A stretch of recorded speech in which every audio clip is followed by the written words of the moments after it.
ओम श्री सिद्धभैरवाय नमः। बघा, वृत्तासुर नावाचा एक राक्षस होता आणि तो त्याच्या गुरुपाशी गेला. तो काय म्हण, मला मुलगा पाहिजे.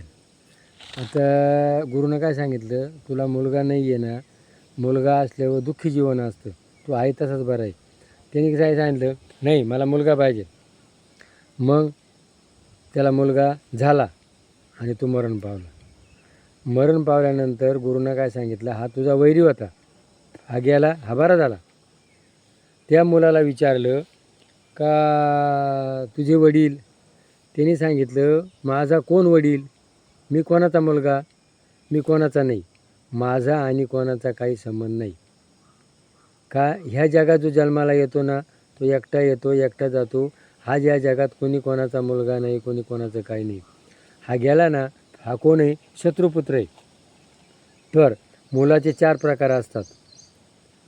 आज पहिल्या जन्मात जर आपण काही एखाद्याचं वैर केलेलं आहे आणि तो आपल्या पोटी जन्माला येतो आणि काय करतो, आपल्याशी भांडण करतो, शत्रुपुत्र.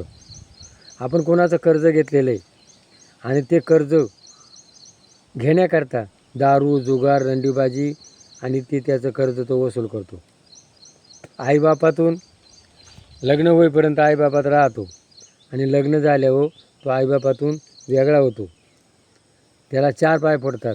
4 पायाचं कोण असतं, जनावर. जनावराला कोणाची काही दयामाय आहे का, काही नाही.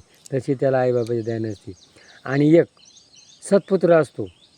आपण पहिल्या जन्मात काही पुण्य केलेलं आहे, तो आपल्या पोटी जन्माला येतो आणि आईबापाची सेवा करतो. तसा भक्त पुंडलिक हा आईबापांच्या पोटी जन्माला आला. तो पंढरपूरला तिथं आईबापाची सेवा करतो. देव त्याला वर द्यायला गेला, पुंडलिका वर दे हरी विठ्ठल, मला काही लागत नाही, माझं काम चालू आहे. आजही पंढरपूरला जा आणि तिथं बघा, घरी आल्यावर आईवडिलांची सेवा करा. काशीला गेल्यानंतर कोण आहे, श्रावणबाळ. श्रावणबाळानं आईवडिलांची सेवा केली काय. आणि असे हे मुलाचे प्रकार आहे.